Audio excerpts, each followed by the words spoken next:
Good afternoon, everyone, and welcome to the Tri-City Regional Chambers Network Tri-Cities and Athena Awards Luncheon. I'm Lori Matson. I'm President and CEO of the Tri-City Regional Chamber. And first, I'd like to say it's great to see so many men here today. So let's welcome all of the men that joined us for the luncheon. We're so glad you're here. We've had a great morning so far. We've hosted 300 women at our conference, and now we have a sold-out crowd of 500 for our luncheon today. The Regional Chamber has had the opportunity to work with WRPS on numerous programs and events, including our Small Business Incentive Program, where WRPS donates $30,000 to qualifying small businesses here in our community. Without the support of this conference, it would not be possible. We very much appreciate it. And at this time, I'd like to invite Melissa Gerard, Senior Procurement Specialist for Washington River Protection Solutions, to the stage. And Melissa is also a member of our Chamber's Executive Committee and Board of Directors. Melissa? Thank you, Lori. It is a pleasure to be here. Thank you guys all for being here today with us. It is our pleasure to do this for the third year in a row. Obviously, with everybody here, huge opportunity that was needed in the Tri-Cities. We're glad to fulfill that. But thank you so much for the Chamber. They have really put this on, done a great event. They also help with the Small Business Incentive Program. Huge kudos to her and her staff. Great opportunity. I hope you guys all stick around for the rest of the day and have a great afternoon. Thanks again. Thank you very much. Each month, our Awards and Recognition Committee selects a member business to recognize at our Network Tri-Cities Luncheon as our Outstanding Member of the Month. The Awards and Recognition Committee selected Roll Arena Skating Center for their support to the Regional Chamber during the last 16 years of their membership, longtime participation on our Board of Directors, and committee involvement. But most importantly, the Regional Chamber would like to congratulate the Roll Arena Skating Center on their recent milestone of reaching their 60th year in business. What an outstanding achievement for a small business here in our community. Accepting the award on behalf of Roll Arena Skating Center are owners Alan and Judy Bacon. If you could please join me on stage. I know Alan and Judy are here.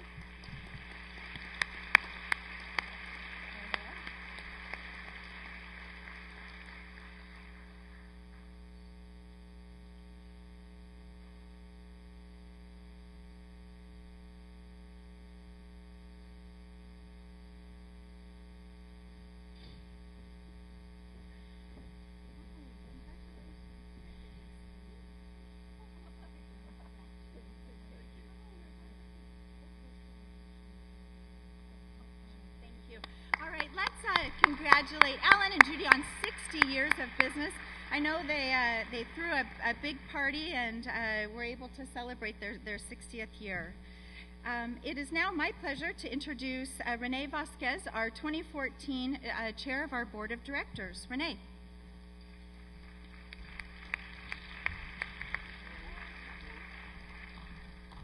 Well, good afternoon. Take a look around. It's just beautiful to see what's going on in the Tri-Cities with women in business, the community that supports business, especially with the kind of weather that we have here. It could be worse. We could be in New York, where you can't even get on an airplane. You know, so it's just wonderful to have everybody here. Right now we have a number of new members that have not attended luncheon before as a new member, and we'd like to recognize those new members. Please help me welcome Elizabeth Holt, our membership director, to introduce them.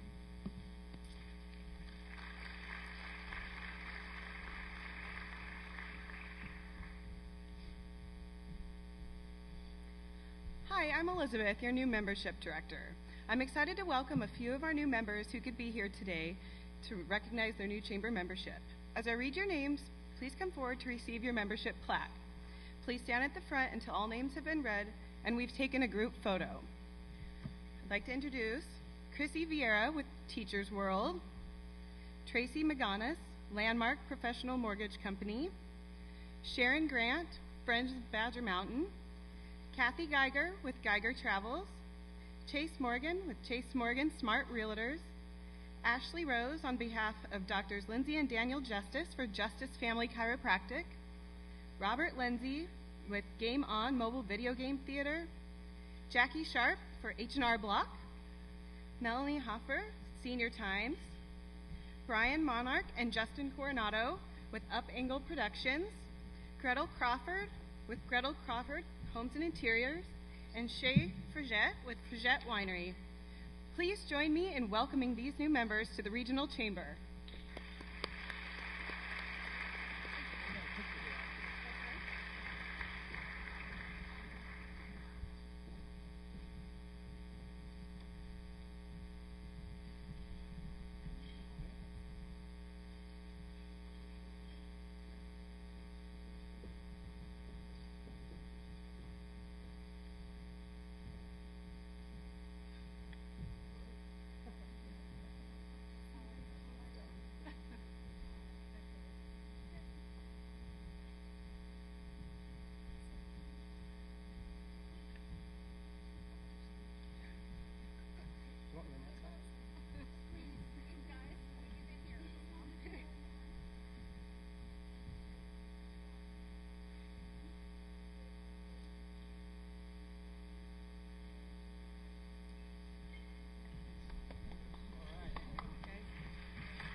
We are always pleased to see new members join, but we also want to appreciate the members who renew their membership year after year. They might not be here today, but we'd like to acknowledge our members who have maintained their membership with the Regional Chamber for over 20 years. These organizations are truly dedicated to the Regional Chamber and the Tri-City community. With 36 years is Western Centering, 27 years Banner Bank, 26 years Red Lion Hotels, Sinsky Lawn and Tree, and Walker High, Meehan and Isinger, 25 years Abadan, Tri-City Herald, and Hall Engineering and Associates, 24 years the Salvation Army, Mid-Columbia Richland Corporation, 22 years Americas, Harrington's Trophies, Esprit Graphic Communications, Columbia Cold Store, and Fast Signs, 21 years Images, Red Lobster, and Clearwater Square Apartments, 20 years, Ranch and Home, Gisa Credit Union, and the Tri-City Country Club. Let's give our renewing members of 20 years or more a round of applause. Thank you.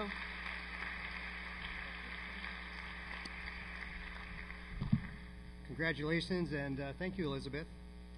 This time, I'd like to thank our Athena Young Professional Leadership Award sponsor, Cadillac Regional Medical Center. And on their behalf, I'd like to introduce Kristen Fox, Director of Human Resources, to present the award. Kristen?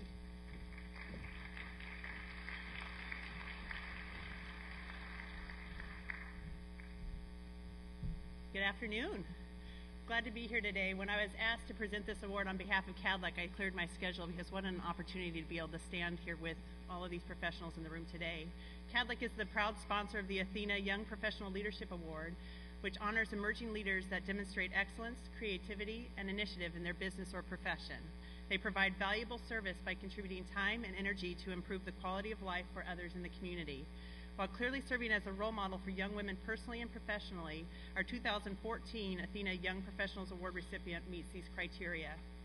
This young professional is a quiet leader whose dynamic personality and positivity naturally attracts others to follow what she believes to be the right thing for the company she works for, the employees she manages, the community she serves, and the families that she loves. This woman sets a positive example for young women, not only as a mother of 2 young girls, but professionally as she mentors the young women who have sought her advice and counsel. She has also served as a panelist and mentor through the GLAM program. She recently led the launch of her company's new brand, a journey that took over 2 years to complete. For the last 4 years, she has led Make a Difference Day, a national day of helping others. As the founder of the Mid-Columbia's Make a Difference Day Committee, she led and organized community cleanup projects and impacted thousands of community members through the building of Gothel's Nature Park. Please help me welcome to the stage and congratulate our 2014 Athena Young Professional Leadership winner from McKay Spacito, Marketing Manager Holly Logan.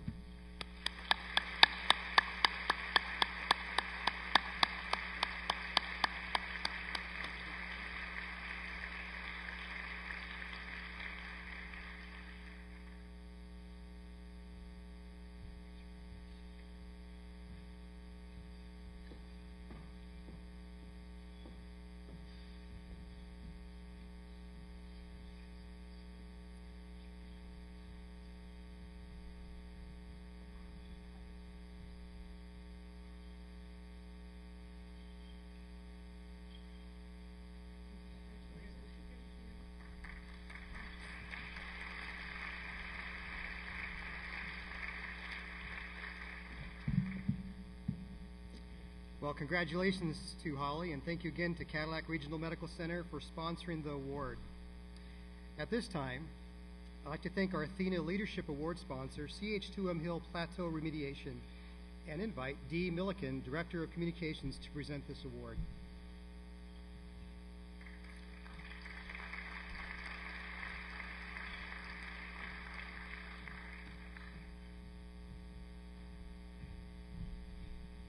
Thanks, Renee. I am honored on behalf of CH2M Hill to present this award, but I will have to be real quick to just acknowledge the more than 30 women here from CH2M Hill. I'm so grateful that you could spend the day here with us, so thanks for being here. The Athena Award, Leadership Award, is presented to a woman who is honored for professional excellence, community service, and for actively assisting women in their attainment of professional excellence and leadership skills. This year's Athena Leadership Award recipient is widely regarded not only by the leaders of the company that she works for, but also by her peers and staff as a strong, well-respected, and well-rounded leader.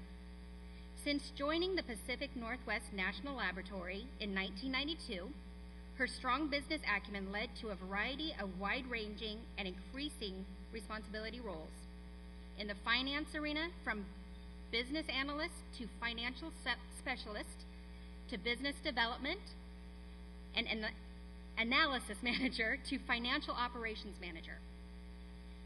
As financial operations manager, she is responsible for the multitude of financial processes and services across the laboratory and oversees nearly 60 staff.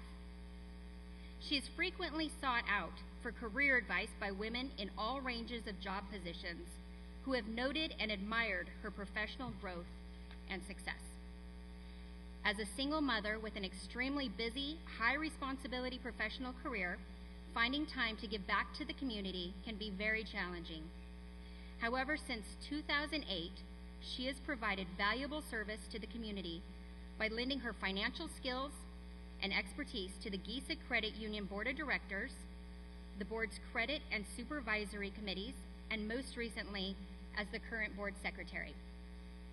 As a mentor, she has notably recognized great potential and provided opportunities for advancement for the staff that she manages. She has also made a significant impact in the Battelle Job Shadow Program, where she served as the original Job Shadow Coordinator, providing career counsel and advice to the project's participants. Among her accolades, P&L Laboratory Director Mike Cluse said, "My leadership team and I recognize and depend tremendously on her integrity, expertise, and oversight in successfully managing the entire spectrum of the lab's financial processes and systems.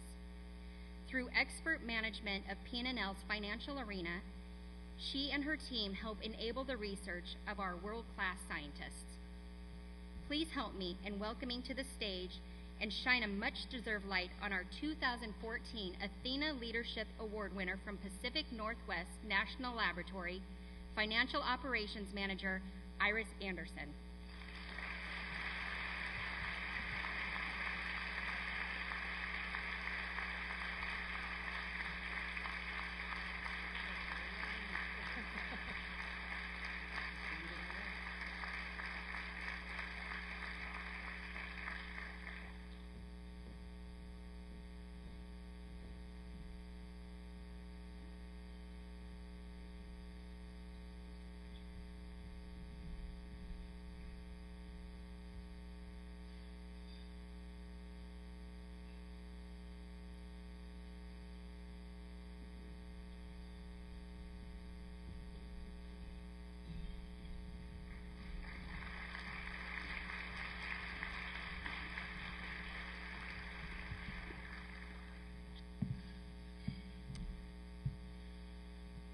Congratulations to Iris, and thank you again to CH2M Hill Plateau Remediation for sponsoring the award. Today's keynote speaker is sponsored by D.A. Davison and Company, and representing D.A. Davison is Senior Vice Financial Consultant Sean Murrow. Please help me welcome Sean to tell us a little bit about D.A. Davison and to introduce our keynote speaker. Sean?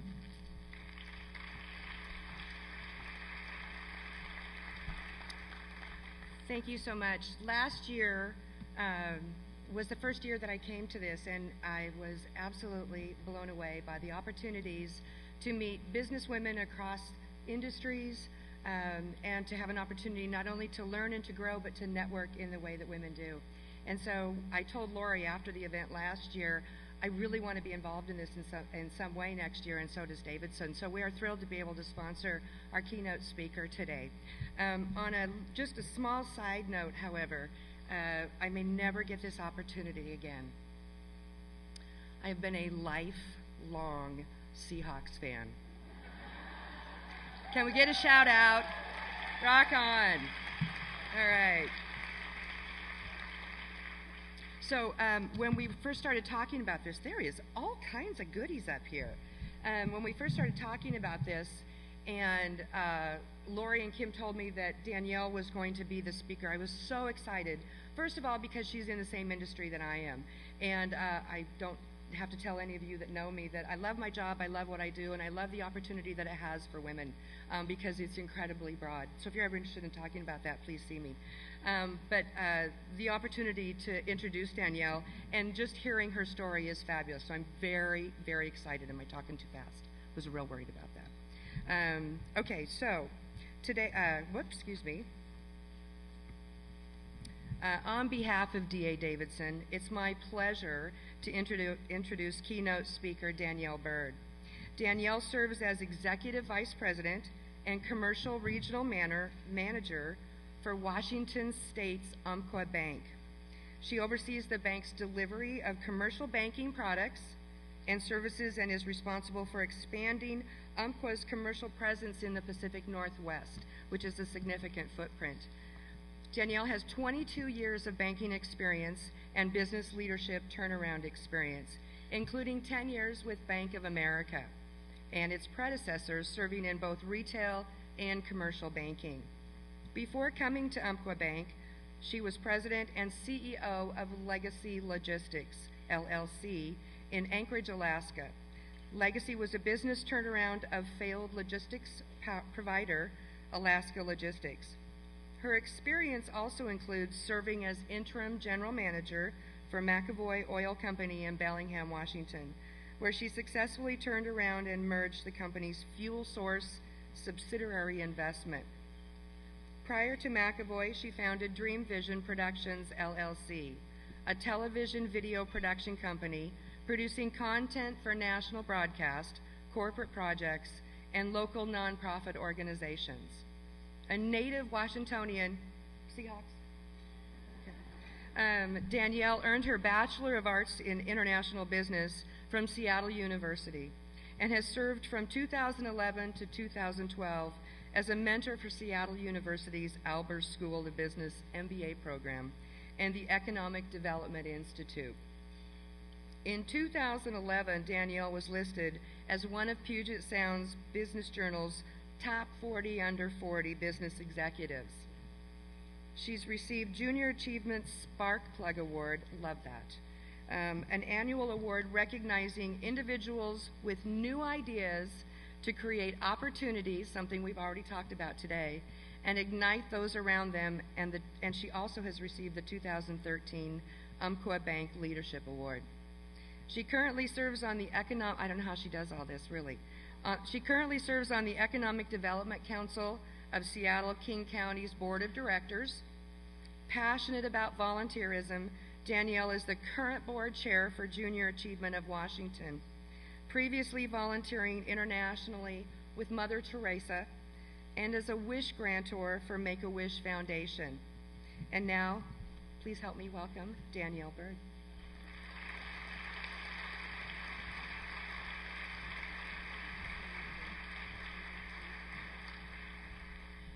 Wow, well, I'll tell you, the joke in my family is I can't keep a job.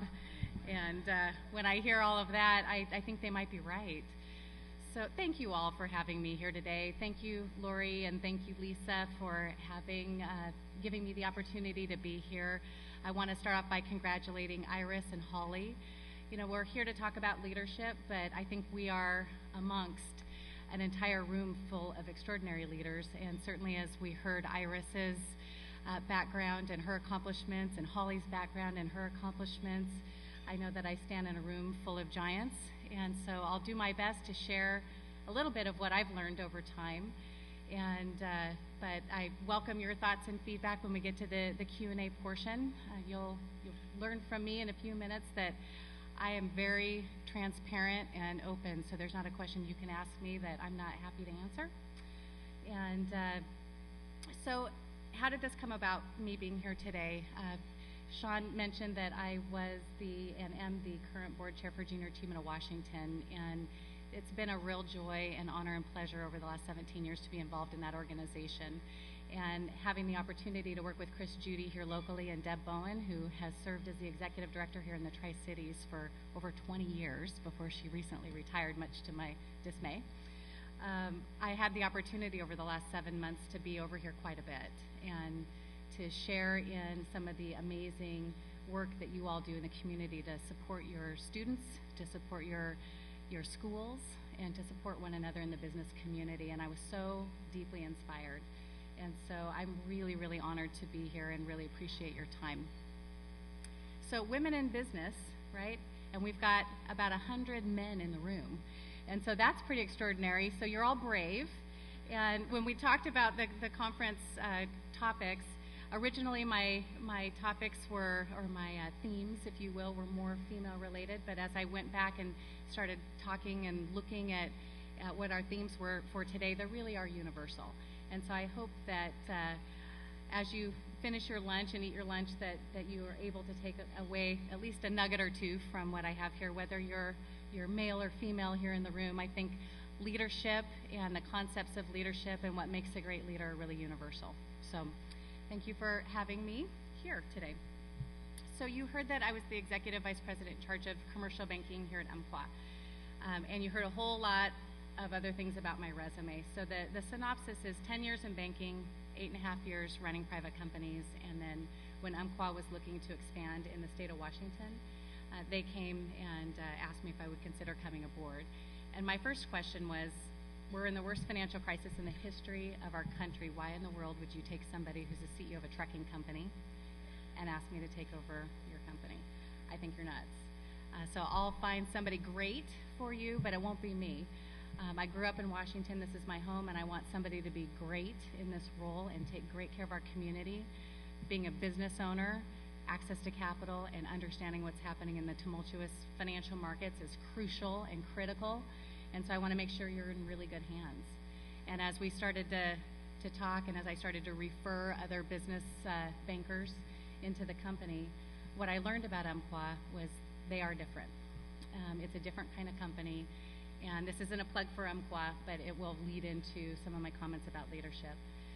What Ray Davis said to me was, Danielle, I've got a ton of career bankers. What I don't have is somebody who has sat in the chair of a CEO and had to make the hard decision. Do I lay off a staff member? Do I shut my company division down? How do I make my company survive? And he said, Danielle, you've sat in those shoes. You know how hard it is to turn around a company, whether it's internal forces that are affecting the company or whether it's external and industry related or economically related. He said, we've got, you know enough about banking. What we need is somebody who's going to care about our associates and care about our community and help to demystify what's happening out in the community. And so my next question was, all right, I can do that. However, you know what? At the time, I was 39 years old. So do you really want a 39-year-old person who hasn't been in banking for nearly 10 years to be the person who leads the charge to take over a bunch of failing banks? And we bid on 17 financial institutions. And I said, I got to be honest with you, what if I screw it up? You're publicly traded. This is your stock price, this is your investors, this is your shareholders. And what he said was, the fact that you're scared you'll screw it up is exactly why I want you. And so as we get into some of the topics that we're going to talk about today, humility, honesty, all of those things, we talk about all of these soft skills. We talk about them a lot in our families. These are the skills we try to teach our kids, but they're not sexy and cool topics when we're talking about leadership. We talk about strength, right? We talk about smarts. We talk about vision. We talk about a lot of things when we talk about great leadership. but when you think about what great leaders you have had in your life, are those the first adjectives that come to mind? I challenge you to think about that. Okay, let's see if I'm able to move this forward. Okay, so we're going to start off with the great philosopher Charles Schulz, who wrote the Peanuts cartoon. Everybody familiar with Peanuts? Been a while. All right, so name the 5 wealthiest people in the world. Does anybody know who they are? No? Okay. What about the last 5 Heisman Trophy winners? The last 5 winners of the Miss America pageant. How about 6 Academy Award winners for Best Actor and Actress? The last decade's worth of World Series winners. Now, I know we've got a lot of sports fans here in the room. Anybody got that? No. Okay. So interesting. The things that we define success by in our community, in our country, are accolades and awards. But it's difficult. It's difficult to remember the folks who have risen to the pinnacle of their sport, the pinnacle of achievement, how we would define achievement. Now I have a couple questions. List 2 teachers who aided your journey through school. How about 3 friends who've helped you through a difficult time? Easier to come up with? 5 people who taught you something worthwhile. Think about 3 people who've made you feel appreciated and special. And 5 people who you enjoy spending time with. Is that easier? So it's interesting. The way that we as a society define success is about awards and achievement and accolades, but that doesn't stick. It's the people that impact your life, the people who take an interest, who listen, who show you compassion, who inspire you. Those are the people that make the difference. So then I ask you, what's the lesson? What's the lesson? Are those folks on the second set of slides, are those the ones that are really the true leaders in your life? I mean, those moments when the Seahawks win the Super Bowl, when they win the Super Bowl, that will be a great moment. That will be an incredible moment, and we will cheer. But 10 years from now, are we going to remember who made the game-winning touchdown? Will we remember that? Some of us will. Some of us will. All right, touche. But maybe 20 years from now, will your children remember who that person was? But will they remember the impact that you had in their life? Or maybe it was a coworker who helped them when they didn't think that they could get that project done. Or the mentor that taught them that they were greater than they ever believed they could be. Is that success? Is that leadership? So I ask you, how do you measure success in your life? What's your bottom line? Is it financial rewards? Is that how you measure your worth and success? Is it the awards and the accolades? Or is it something more? And what I would submit, I'll tell you for myself, when I was in college and poor and eating top ramen and working 3 jobs to get through school, I measured it as financial success. I wanted to make sure that I could have the fun toys and take the trips and not eat top ramen. And honestly, I don't think I've ever had it since I graduated from college. You know, achieving the position in the awards, I also defined success for a long time by that. I was climbing that corporate ladder. I was one of the youngest senior vice presidents in the history of Bank of America. And Bank of America was an incredible, incredible organization. Taught me lessons that I take to this day. But at what cost? I worked 7 days a week. I moved around every 2 years. I didn't see my family. I didn't see my friends. And while I learned a ton, and I would not give away those years for anything, there were some hard lessons. I kept seeking and searching for joy and happiness. I kept seeking and searching for whatever that thing was, and I thought it was a job. I thought it was achieving that thing that's going to fulfill me. And what I realized as I continued to achieve and achieve and achieve and achieve, that it wasn't about the money and it wasn't about the reward. It wasn't filling me up. So what was it? What was it? So I started to ask myself over the years, what are the essential keys to success in life? What is it about for me? And I started to look around my environment. Who inspires me? And I realized a lot of things over the journey, and I'll share with you as we go through the slides about my journey. It's been unique over the years, and I've been very, very lucky and very blessed to have some incredible experiences that really taught me a lot. But the first lesson that I've learned is to be daring. You know, we say a lot, I hear it all the time, I could never do that. I could never be a great singer.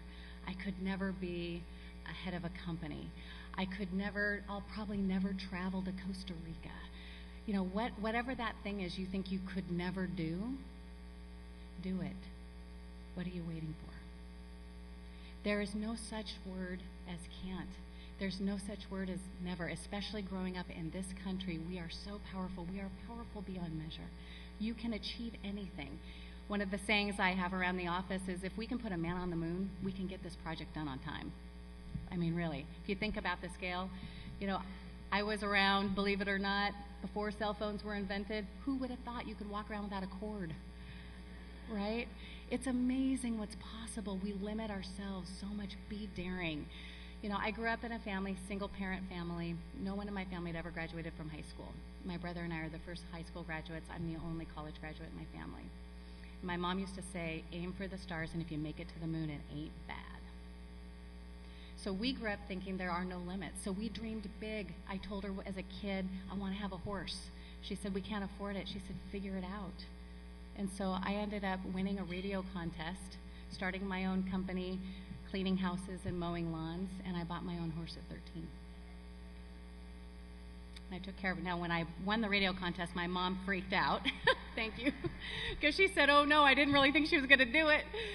But I'll tell you, I had that horse all through my growing up years, and I realized at that point, I can do anything. There's no limits.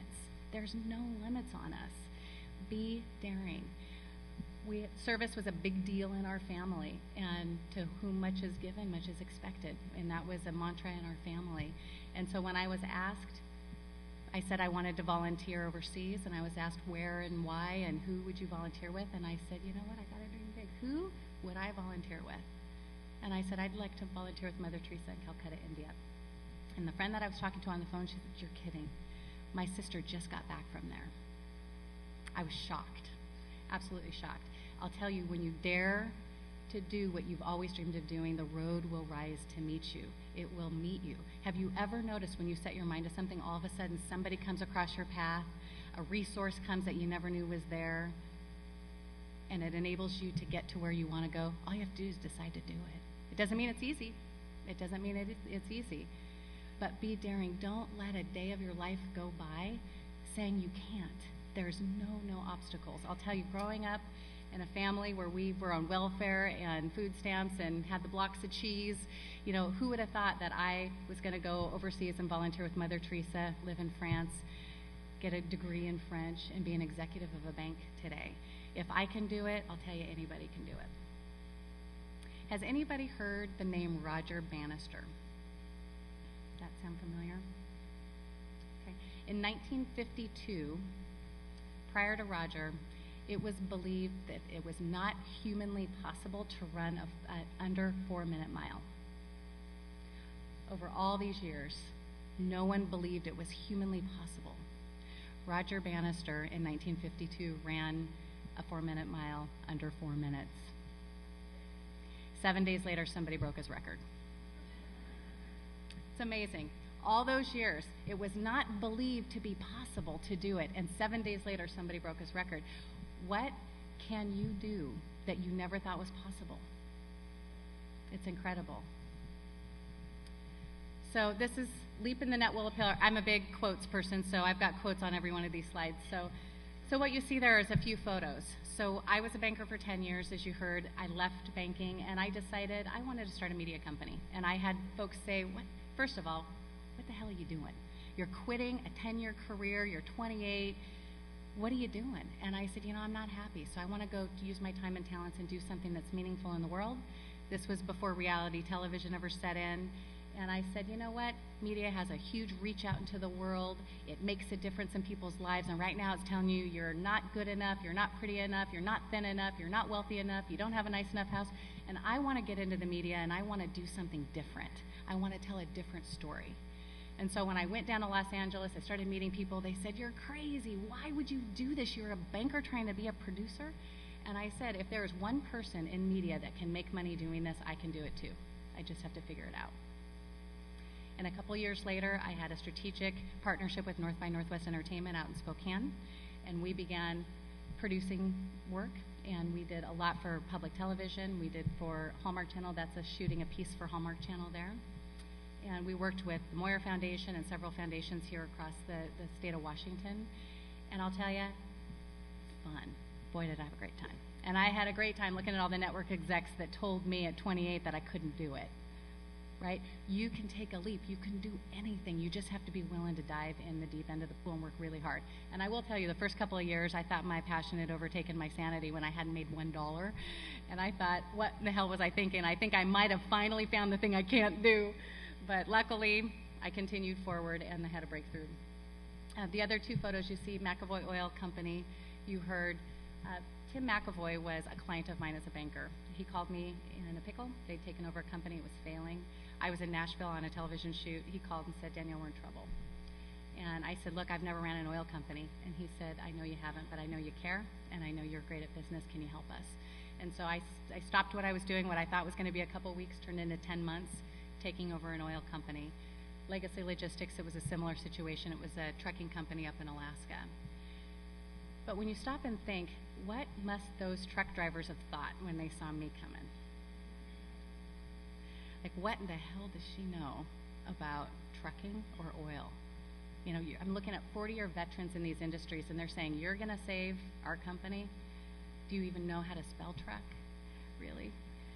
And so at the end of the day, I took a leap, and we'll talk a little bit more about some of those stories in a little bit. So being original. So I love this quote, men are from Mars, women are from Venus. We've all heard John Gray's quote. So let me digress for a second, men, and talk to women. You know, have you ever heard, women, this idea of a glass ceiling and all of this? I mean, we've talked about it a lot. I'll tell you, if you see an obstacle, it's there. If you don't see an obstacle, it's not there. And I'll tell you, for myself as a woman in business, if you think about all the industries that I have worked within, they're all male-dominated industries, all of them. Every one of them. Banking, oil, trucking, media, they're all male-dominated industries. And I will tell you that nobody cares what your gender is. They really don't. I always say appeal to your boss's greed. They want to make money. They want their company to be successful. If you have the ideas, if you are out there making it happen, they're not going to care if you're red, white, blue, purple, male, female. They want you to make them look good. They want no drama. They want no gossiping. They want somebody who's there with the innovative ideas, who's ready to take a leap and make it happen. Somebody who's transparent and honest with integrity. That's what people are looking for. It doesn't matter what industry you're in. So be yourself. Be an original. You know, when I first started in banking, I used to look at all of the successful bankers. I was in my 20s. All my peers in banking were in their 40s and 50s. And I thought, gosh, you know, I need to dress in a suit that looks like a guy's suit. I've got to talk like them. I've got to be quiet and demure. I'm not going to hug anybody. I'm not going to laugh loud. All are traits and qualities that are very me. For those who know me in the room, you've probably had a hug or two from me already. And I'm loud, and I laugh, and I love big, and I care passionately and deeply about my employees and their success and about people around me. And I thought I had to be kind of part of who I was because it didn't fit the banker mold. And I'll tell you, I don't fit the banker mold. I don't fit a truck driver's mold. I don't fit any mold, but that's the great thing. When I was up in Alaska, I was the only female banker up there with Bank of America, and I overheard the president of the bank's secretary saying to him, we've got an event and it's all men. You have to invite the wives because Danielle's going to be the only woman. And I said, Gail, don't do that. Who do you think, what banker in that room do you think they're going to remember? All of those guys in suits or me? This is a competitive advantage. Hey, I like being an original. This works for me. And as I went on throughout my career, what I realized is Tim McAvoy didn't call me and ask me to take over his company because I was the most brilliant business person he ever met, but because he connected to me as an individual. When I was his banker, I did presentations with his daughter at her school on Mother Teresa and dressed up in a sari and did the whole thing. I care. I hug him. I know his wife. I know his father. I know their family, and I care. And you know, for a long time when I was a banker, I felt like I had to water down those parts of me as a woman that were so unique to who I was as a person. And what I realized is those are the very traits that people connect to. They want to know that you're a real person. They want to know you care. They don't want some watered down version of what they expect a banker to look like. You got to be good at your job, right? You got to be good. You got to be technically proficient. But they want to deal with people. If I sat up here and read a speech to you, would that be fun? A fun way to spend your lunch? Probably not. Right? So be who you are. Each of you have traits that are special and unique. Those parts of you when you go home that you bring out. Bring those out with your customers. Bring those out with your coworkers. They want to know who you are. And you know, when you start to bring the parts of you that you might have left at the door into your workplace, I'll tell you, you will be more inspired. You will come up with the more creative ideas because you're working from a place that's much more authentic to who you are. Okay, teamwork. We've all talked about teamwork 1,000 times, right? If everyone is moving forward together, then success takes care of itself, right? So we talk about teamwork, and this seems obvious, but how many of you have worked at a company where everybody says we're all about teamwork, and then you got that one person who's not pulling their weight? No one? Okay. So I've seen that just a couple of times when I've walked into some of these companies where I was doing turnarounds. And here's the thing, as leaders, we have an expectation first and foremost to set an expectation, make sure everybody understands the vision, right? And then you bring together everyone and you inspire the greatness in each one of your team members, and you give them the resources and the support to be successful. And if somebody is failing, the first thing I ask a manager who works for me is, what have you done? What have you done to help, support, coach, mentor, train, provide resource, remove obstacle? What have you done? And if they have done everything, which I'll tell you they never have, right? Because it's hard to give constructive feedback. It's easier to ignore it, right? But when you have a team that's working on all cylinders, that success takes care of itself. The momentum happens. A great leader will set that expectation, will resource, will support, will remove obstacles, and then if that person isn't making it, that person, in my opinion, is opting out themselves. But you've got to be bold enough as a manager of a team to make that decision. You can't drive a car with one flat tire. And it's not fair to all of the other people that are working for you who are working just as hard to have somebody who's lagging behind. Sometimes it's the best gift you can give to somebody that's working for you is to help them find something that's a better fit. But it's first our job as leaders to mentor and ensure that that team is really working. Humility. So we talk about this. I love quotes, Mark Cuban. You may think you are more talented than the next guy, which is exactly what the next guy thinks as well. So humility, right? I think that we all think we bring humility to the table. But the reality is, it is really hard to say I don't know. You know, I think as an employee, it's hard to say I don't know. As a leader, it's really hard to say I don't know. But I'll tell you, the minute you say I don't know is the minute that people begin to believe in you. It doesn't mean you won't find the answer. But when you can say I don't know, it instills a level of trust and faith in you as a leader or as a coworker or as an individual that no amount of brilliance is going to achieve. Humility is hard because we see it as a weakness, right? It's hard to say I don't know. But what I would venture to submit to you is that when you can lead with humility and kindness, that is actually a sign of strength. It's actually a sign of strength. Learn from your mistakes. I'm the first one to put my mistakes out there. We just had, I don't know if you've ever heard the name Linda Galindo, but she is a consultant that we hired to come in that talked about accountability. She was incredible. And she had us go through a worksheet that talked about how accountable are we. And there were some things in there that surprised me. I thought I was pretty darn accountable. And so instead of hiding my results, the results I didn't like, I photocopied them and I gave them to everybody who works for me. And I asked them to rate me anonymously in those areas and tell me if there was one thing that I could do better for them as a leader, what would that be? Because it's important to me to show not only the things that we succeed at, but the things that personally I struggle with, because we all do. We all can be better tomorrow, much better than we were yesterday. We all can learn, and as a leader, if you model humility and you bring out your weaknesses, you create an environment where your employees are not afraid to fail. You know, we didn't turn around the trucking company and the oil company because we set up an environment where people were afraid to take a risk. What I said to them when I walked into the trucking company and I saw the looks on everyone's faces, there was terror in their eyes. 6 a.m., they know the company's failed, and in I walk, and I said, I know what you all are thinking.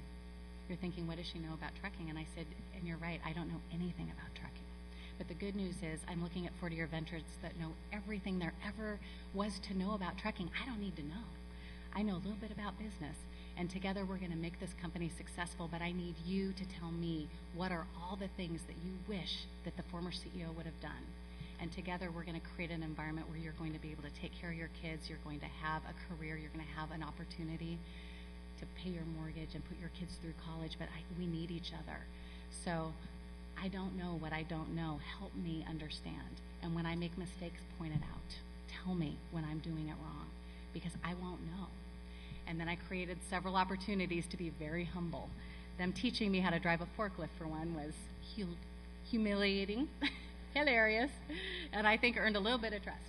So humility, don't overlook humility. I'll tell you, there's nothing greater to create a sense of trust in your company. Service above self. And I'm going to start whipping through this because I'm going to run out of time.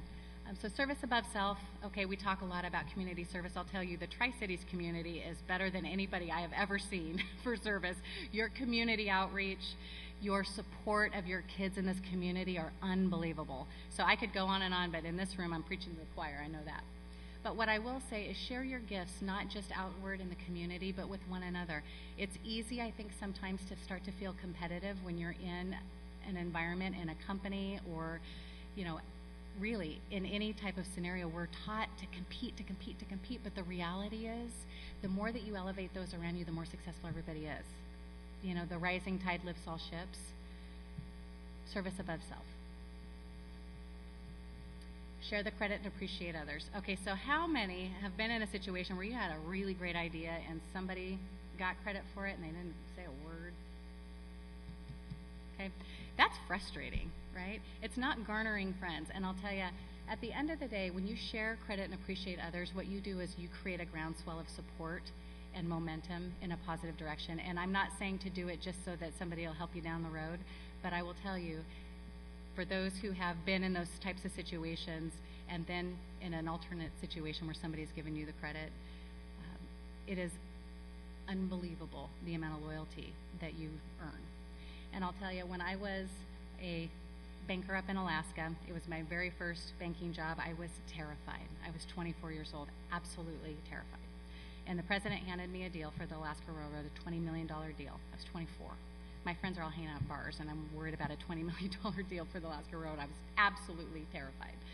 And this was before the days of the internet and all of that, so I called a friend down here who was a banker, and I said, Eric, I'm terrified. I don't even know where to start. I don't know who to talk to. I don't know what I'm doing. I don't know why I'm here. I'm going to fail. And he said, give me half an hour. And he called me back and he said, call so-and-so at S&P, call so-and-so at Moody's. Here's a railroad expert that lives in New York. He gave me every resource I ever needed in 30 minutes. And I ended up going on to win that deal. And we had a newspaper back then for the bank. And they wrote up this huge article that said, Danielle's the most amazing person in the entire world. Oh my gosh, we've been trying to get the railroad for all these years. And they sent me the proof of the article. And I rewrote the whole article and I sent it back. And when it was published, Eric called me and he said, why in the heck, he didn't use heck, did you write that? And what I said in that article was, Eric Herbst was extraordinary and instrumental in teaming up with me to make this deal happen. And I went through all of the extraordinary things he did and context he gave me and support and advice that he provided. I didn't do that because I thought Eric would do something for me down the road. I did it because I knew it was the right thing to do. well, I'll tell you, Eric became one of my biggest fans for 20 years. He has mentored me, and he's become just a dear friend. I never knew that the investment in sharing credit would yield the types of dividends in just my life and relationship. But I'll tell you, there have been many times career-wise where I have needed to reach out to him, and he has been more than happy to help me. So I'll tell you, sharing credit, it is priceless. Compassion. So when we started talking through those Charles Schulz slides, we talked about compassion. That's what we were talking about. When we're talking about those folks that really left a mark in your world, those teachers that changed your life, that friend that held your hand, it's about compassion. And I'll tell you, when we talk about compassion, it seems soft. But I'll speak to the women here. What do we do best? When you go home, you hold your child when they've had a hard day. You listen to your husband. You are aunts, you are mothers, you are grandmothers. Compassion is something that we do best. Operate from the area of strength for you. This is not a weakness. To look into the eyes of a coworker and say, I care. What's going on with you? How can I help?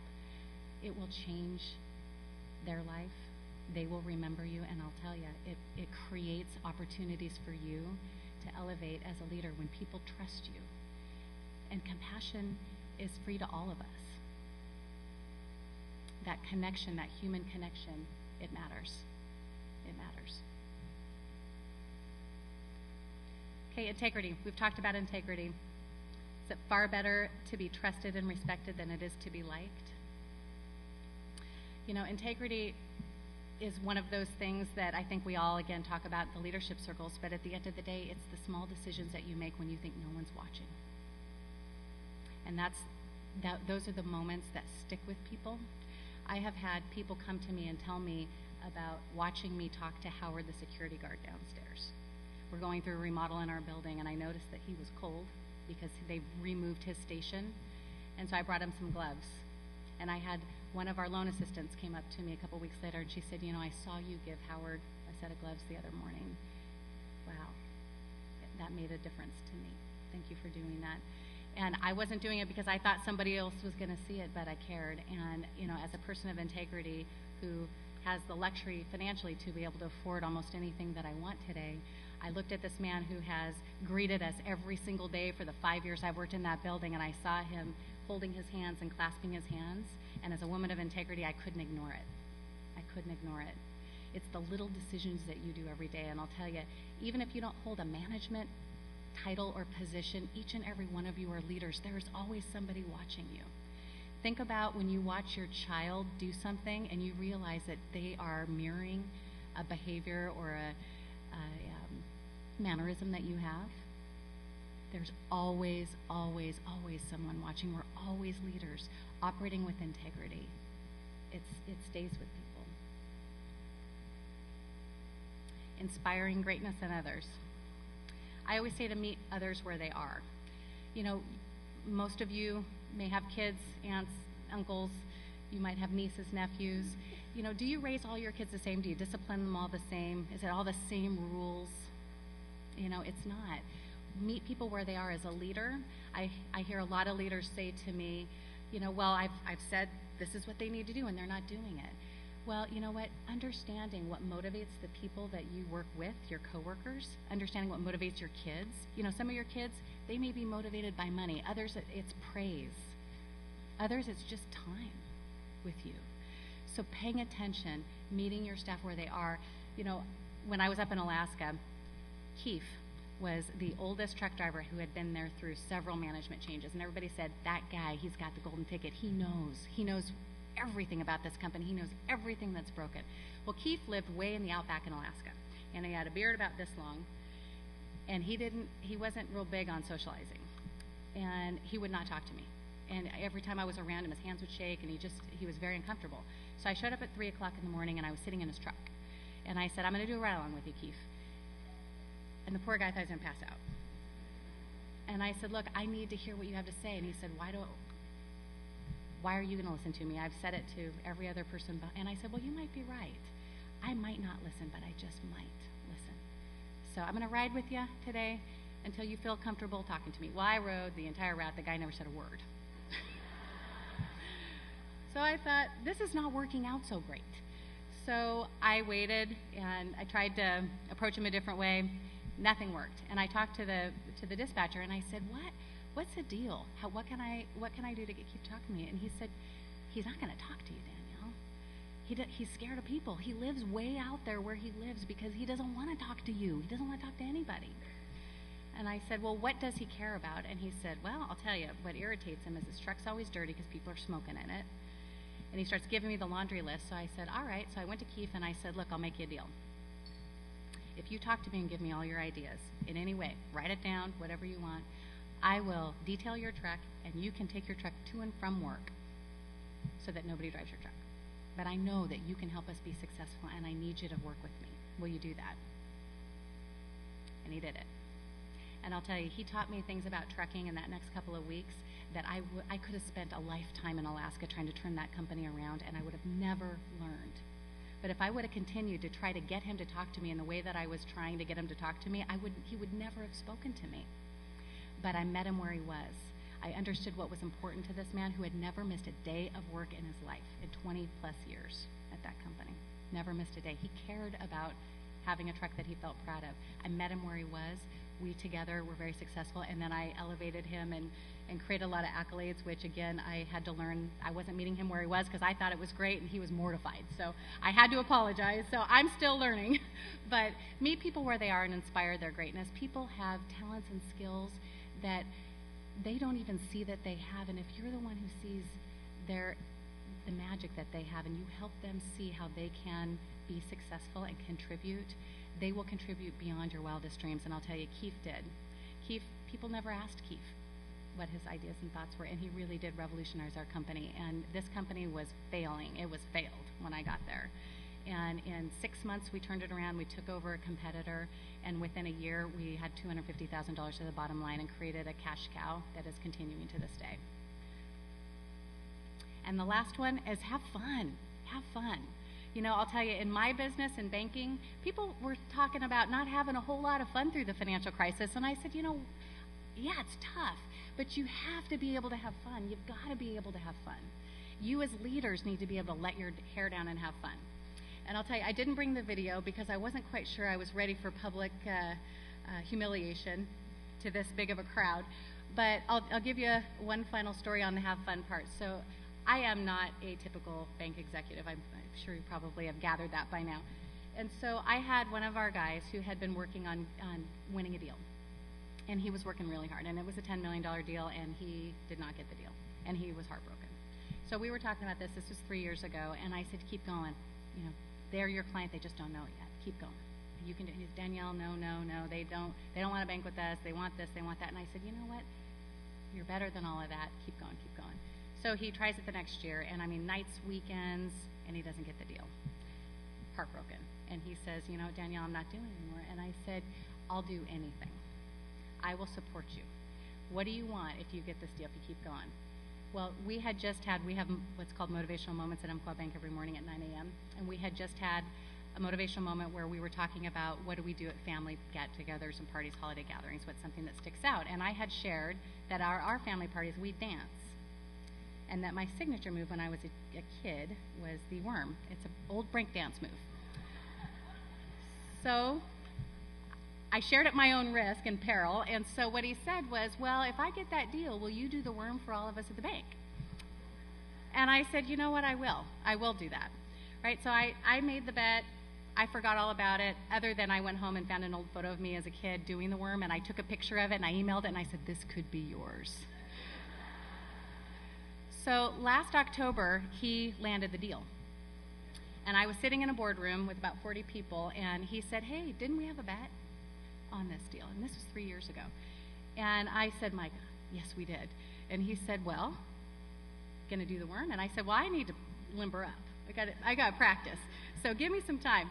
So the next month when I was going down for the meeting, I thought, I got to do this worm. So I wore a pantsuit, and I thought, okay, I'm going to get ready to do it. And I thought, well, this is stupid. I just don't want to lay on the floor in the middle of the conference room, flip around on the floor. So I got to come up with something better. So I called the manager, and I said, hey, when's your Christmas party? And he said, well, it's such and such a day. We're going to do it at a go-kart place. And I said, that's all I need to know. So I called the head of the go-kart place, and I said, can you give me a private room? And he said, sure. So we get it all set up. I call a dance studio down in Tacoma, and I got 2 professional dancers, and one of them turned out to be a client of the bank, much to my mortification when I figured that out. I got an outfit, full gold MC Hammer rip-away pants, hat, glasses, a whole 9 yards. So this was a couple of weeks ago. Well, it was in December. And so the guys finished go-karting, and they walk out in the lobby, and we open up the accordion doors, and there I stand. And I thought they were going to pass out. So in they come, we have a video camera, out goes Too Legit to Quit, and I rip my pants off and dive on the floor with dancers going, and I do the worm. And I'll tell you, we had a lot of fun. And so at the end of the day, now every banker that works for me wants to bet me for their next deal. So they're going to have to come up with their own deal. But the point of it is, you know, that's not very bank executive of me to go do the worm in gold pants. However, I don't care, because you know what, we're going to have fun.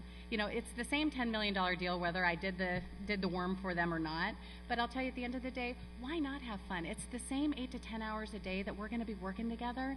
We spend 3/4 of our life at work. Have a good time. Be who you are. I am nuts and crazy and silly, and I love to have fun. And so you know what, if I need to do the worm, I'm going to do the worm. You know, the first thing he said after it was over is he said, I'm sure glad I didn't lose that bet. So anyway, that's really the end of my presentation today. Those are, you know, the 10 essential ingredients is what I call them to being successful as a leader. And I just hope that maybe there was some nugget there that was helpful for you today. All right, thank you all very much for having me today.